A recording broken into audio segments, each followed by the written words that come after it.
Good morning. It's coffee time with Pastor Joseph, number 5. And today I'm actually drinking, instead of coffee, I'm drinking some peppermint tea, some hot peppermint tea. And it's in a mug that I just got on Sunday. We had an appreciation Sunday where we were basically taking some time to thank everyone who volunteers in some way or another at church, at Living Water Fellowship. And so as a result, someone, the Chartiers, gave me this mug, and it says Denver on it. It's a big mug, and I already had some coffee this morning, so I didn't want to use this much coffee right now. So I reverted to one of my other favorites, which is some coffee. So I had, not coffee, tea, mint tea.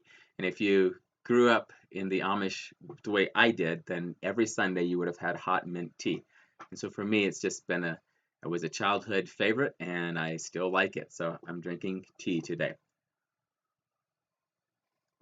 I wanted to talk today about taking steps, and specifically, I was thinking about, it's a new year, it's a new season, and it's time when this year I'm actually going back to a paper planner, and I'm working through a paper planner for a little bit. We are using Google Calendar, but I was having some issues with being able to visualize a Google Calendar always. I am so much a person that wants to see things and touch them.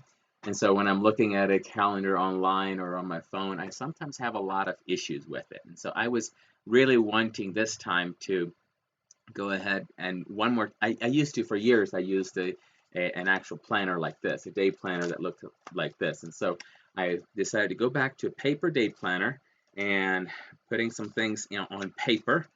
And one of the things we're really having to work with this year is some of the scheduling that we're doing for our film projects is still coming up, and we're having a lot of different pieces to juggle, and so that there's times when I'm needing to look at the calendar and decide where do I want to go and how is this going to work. So that's part of what I'm thinking of when I say taking steps. Part of what I'm thinking of is that there are things that you and we're trying to do or accomplish, and it can be very difficult to get started to do something. I think there's a Chinese quote, and I went and looked to see who exactly said it, and I think it was I'm gonna mess it up, Dao Dijing from China. He wrote it in a book.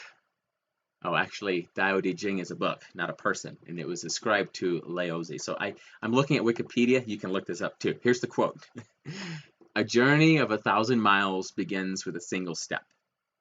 And it's true. When you go on a journey, you go 1,000 miles. It is true that a journey of 1,000 miles starts with a single step. It is also true that before you take the first step, hey Levi, thanks for tuning in. Glad you're here. It's also true that before you take the first step, there's usually something else that happens. And sometimes you have friends who you're like, what? They're always going on vacation, or they're always traveling, they're always leaving and going somewhere. Don't they plan? Don't they think? They just go.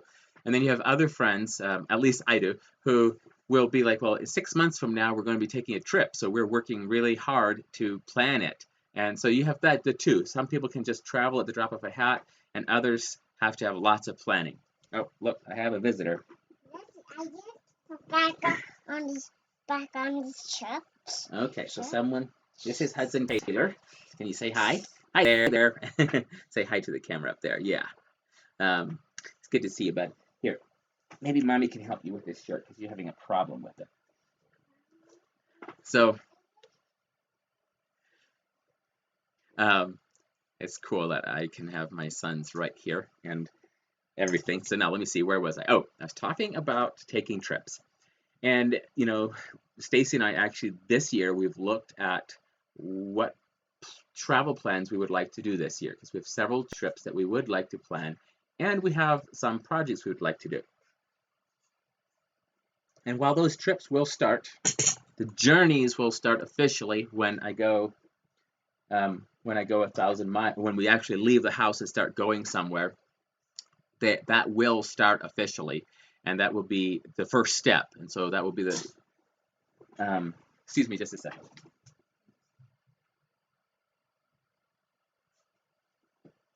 Okay, I'm back.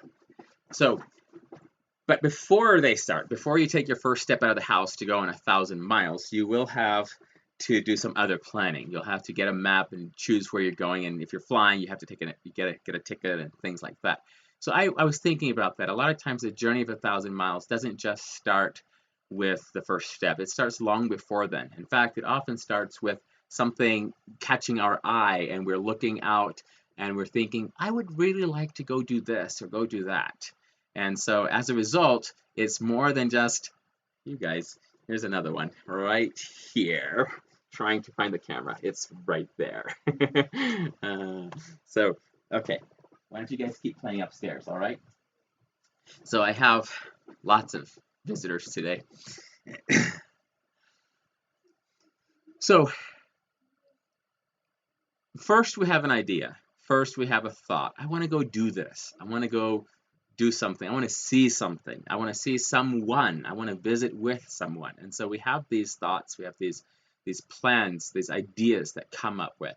And this is where about a year ago I was sitting and thinking about this one day, and I wrote down that, and I was thinking about impossibilities. And so I wrote down a few notes about it, because a lot of times we see something, or we hear, someone goes to Australia, or someone goes to Rome, or someone goes and visits something, or we hear of someone doing something where they take a 2-week vacation and just backpack through the Rockies or something, and we think, wow, I wish I could go do that. And then we say something along the line of, but it's too expensive, it costs too much, or I don't have enough time, it's impossible for me to do that.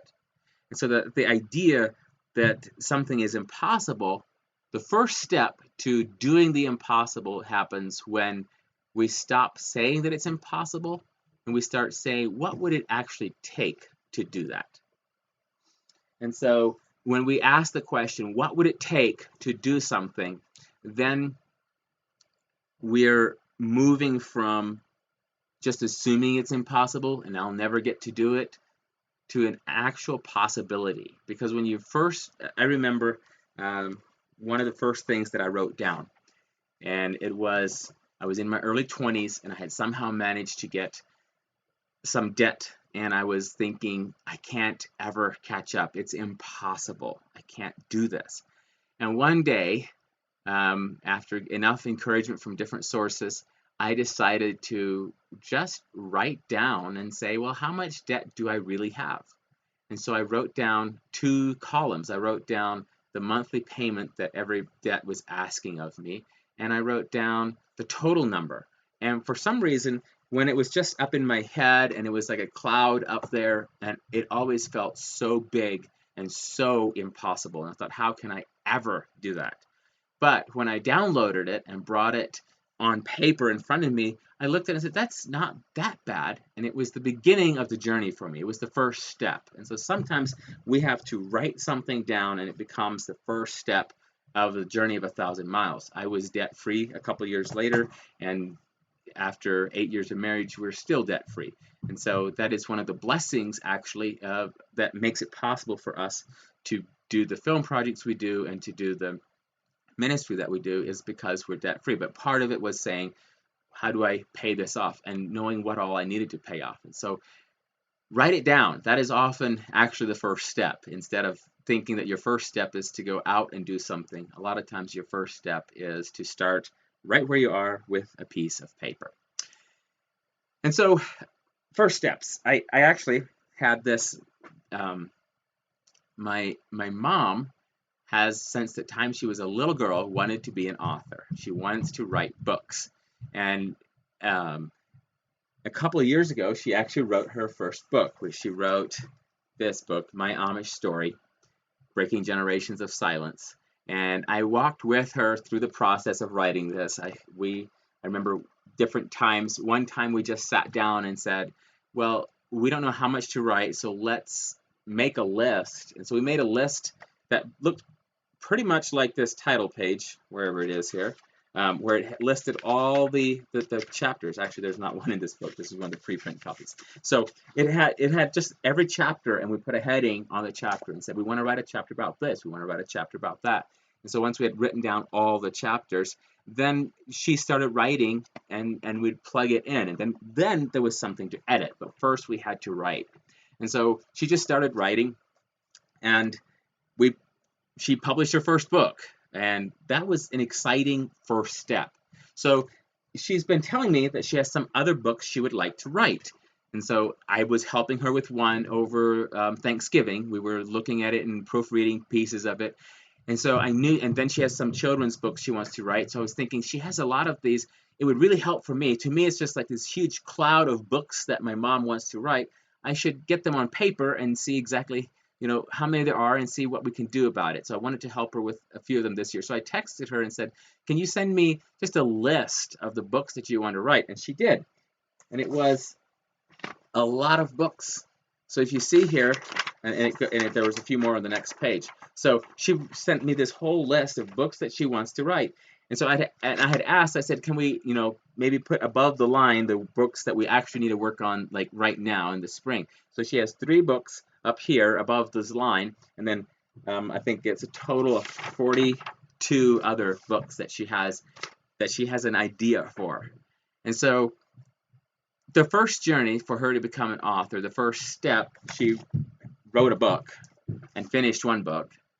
But now it's amazing that just because she wrote one book doesn't actually mean, just because she wrote the first one book doesn't actually mean that she's now on her 1,000-mile journey and is at the end. She every day as an author, she is having to choose to write again, or start again, I should say. And so it's not enough to take the first step of your 1,000-mile journey one time.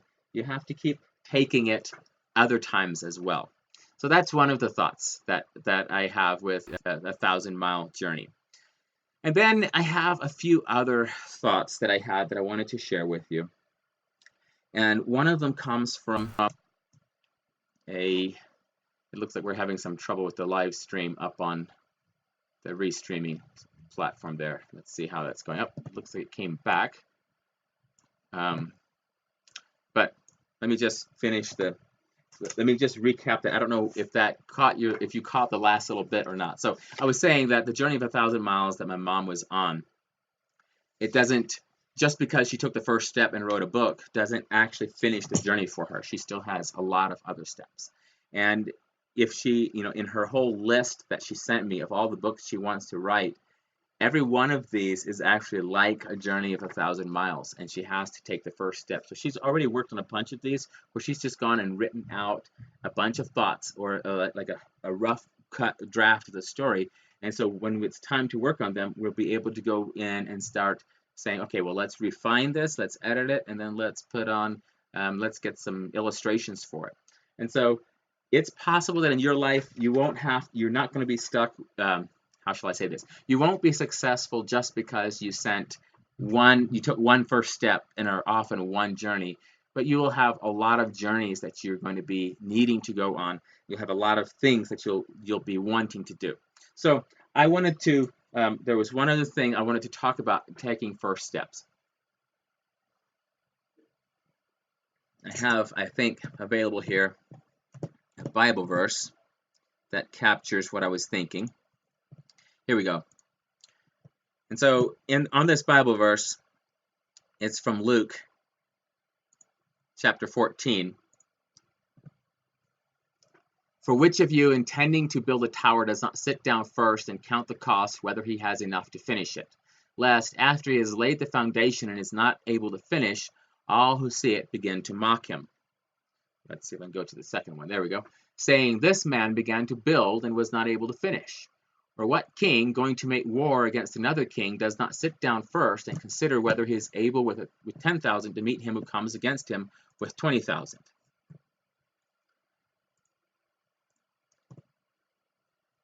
Let's see. I have one more. The next verse. Wow.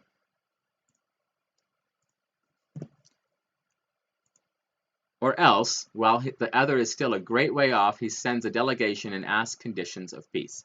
So going back to here, um, the idea there in verse 30, this man began to build and was not able to finish. This is something that I've often felt like is if I tell someone, hey, this is my plan, what if I can't finish it then?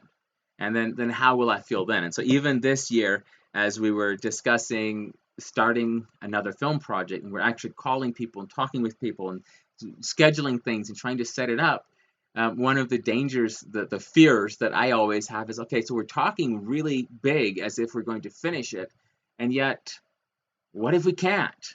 And so part of taking the first step is we count the cost. And part, for me, one of the most important pieces of counting the cost is in this illustration, in this verse, where Jesus is talking, and he uses the example of a king with 10,000 going out against a king with 20,000. And I think in a lot of times in my life experience, it's not even 10,000 and 20,000. It's like I'm going out into a battle and I'm going up against the enemy that has 100,000 and I've got 3 or something like that, where it just seems ridiculous. Why am I even wanting to do this? And so part of counting the cost, and I think this is part even of what Jesus was saying when he shared there in Luke with that example, is that there are times when we count the cost and we realize this is impossible with man. I can't actually do this. This is way more than I can accomplish. And so at that point, we do one of two responses. We either say, well, that's impossible, so I'm going to quit, and we don't do anything. Or we stop and say, wow, this is impossible. I don't have the wisdom. I don't know where to go. I need help. I'm going to ask the Father for help. And we start to pray. And what we realize is that just about anything worth doing is impossible on some level. And yet, with God, the things that are impossible for us, they're not impossible for him. He can do them, and he often wants to use other people in our life. And so just the simple process of writing something down on paper, for instance, when I'm writing down a script, at some point, the script for the movie, I'm breaking it out, I'm looking at it going, well, if we're going to do this, I'm going to need actors. I can't be all the actors. And then I think, well, if we're going to have actors, then we need someone to help those actors know what to do. I'm going to need a director. If I'm going to need a director, I'm going to need someone else who takes care of all the paperwork in the business for the director.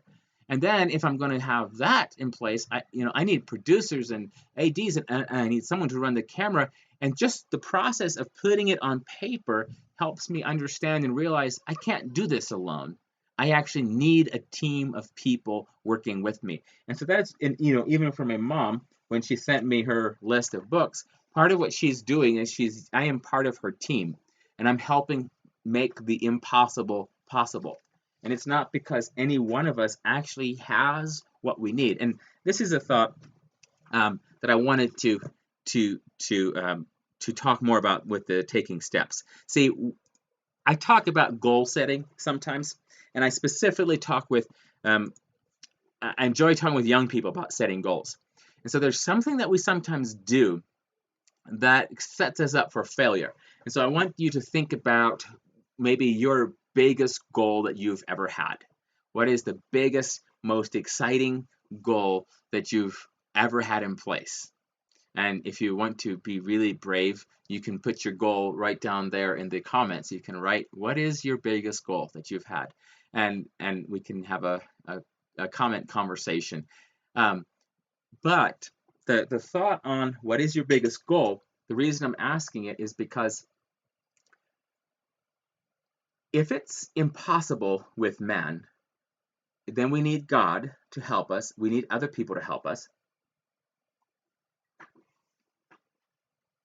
And we need to also break it down, put it on paper, right? So I cannot ask you to help me do something that I don't know what it is. And so when we talk about goals, this is the part I was trying to get to a minute ago.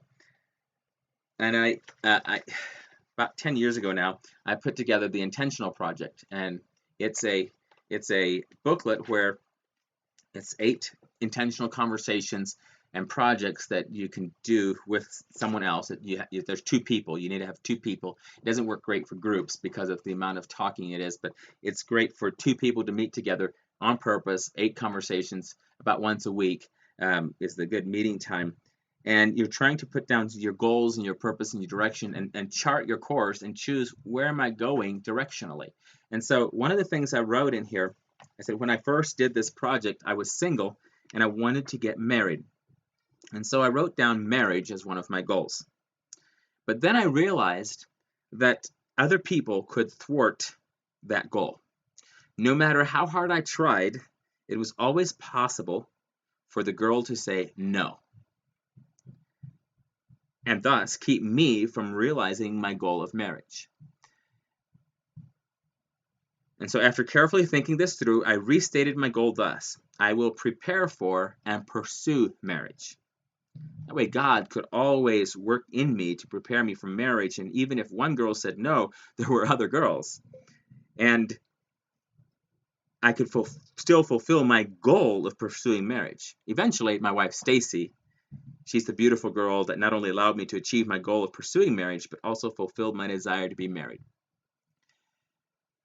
What I'm trying to say when I wrote this is that, sometimes we write down a goal and then we realize there's no way I can ever do that, and so we take no actions. And so it's important when you're writing down your first step goals of any project, you don't say, I am going to, for instance, I'm going to release this movie in the spring of 2020.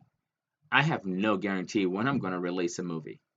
So what can I do? What is a reasonable goal that God helping me I can accomplish?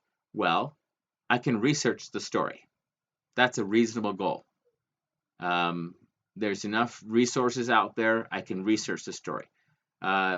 2, I can write the story. In my case, I can write the script. 3, I can start asking other people if they would help me. If I say my goal is to put together the team and everyone in the world says, no, don't want to be on your team, I am very thwarted and very disappointed.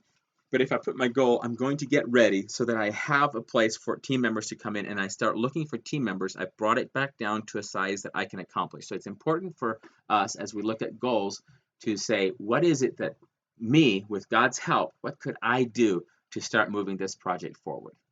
And I think that's an important step. That's an important distinction. Don't just write down your goal as being the end project that's going to take hundreds of people and millions of dollars to accomplish.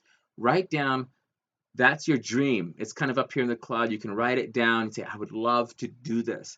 But it stays as a desire. It stays as a distant dream until you start taking the steps and saying, well, what can I do about it? What would be a step that I can take?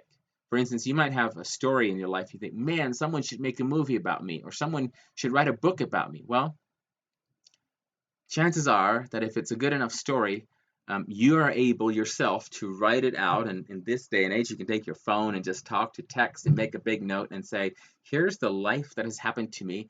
And that's a step. That's something you can do. And so it's important for us to break things down and say, well, what are the steps I can do? And I wanted to get back briefly before I close here to that verse I read in Luke. And the reason I wanted to go look at that again, and let's actually just go there right now. I was looking at verse 30, but let's go back up to verse 28. So Luke 14, verse 28 says, for which of you, intending to build a tower, does not sit down first and count the cost, whether he has enough to finish it, lest after he has laid the foundation and is not able to finish, all who see it begin to mock him. And it's at this point where I think it's really important for us as believers to realize that most of the time when we sit down and we consider something that we would like to do, the cost is everything. It's more than we've got. The probability of us winning is too high, of us losing is too high. There's so much danger.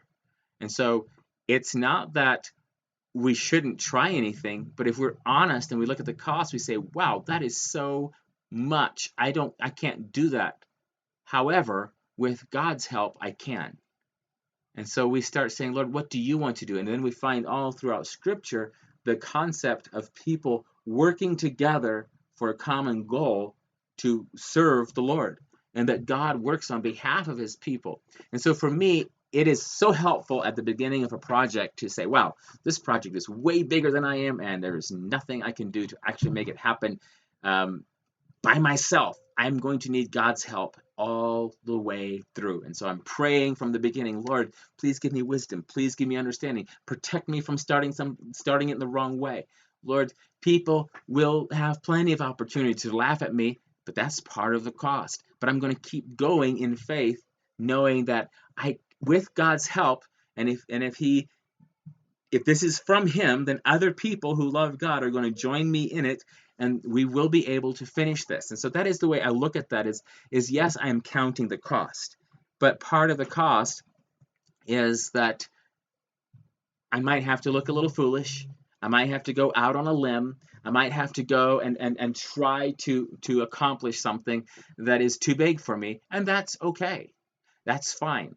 But what I want to make sure is that every time when I'm taking my first steps, I bring it down to a simple step. What can I do with God's help?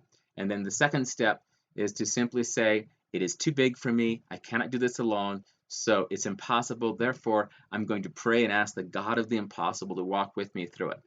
And so I don't know if that's helpful for you. Hopefully, you find something in what I'm sharing here of some use to you as you're looking at your big dreams and your big visions of what you would like to do, and you can start taking some simple steps to accomplish them. And a lot of you are already in the middle of it. You've already accomplished a lot of things, but sometimes it helps because I'm telling you, no matter how many times you go on a journey, there's always one more journey. There's always one more thing to do, one more thing to conquer. And so we have to start over and over again. And each one just because you've made one movie doesn't mean that the second time you make the movie that you now have got it and it's just easy. Now, every single time I stop and look at it and I say, wow, this is going to be a lot of work. There's going to be a lot of blood, sweat, and tears. There's going to be a lot of prayer. This is going to take a lot of miracles from God to make this happen. And yet I keep doing it because God has put in my heart that glimpse of this can be done. And so instead of me saying, wow, this is impossible, it costs too much, I'm learning to ask the question, how much does it cost? How could we pay for that? How could we start the journey now? What could I do with God's help today to move this forward? So those are some of my thoughts about taking steps. I have other thoughts, and some of the thoughts I shared today are probably a little jumbled.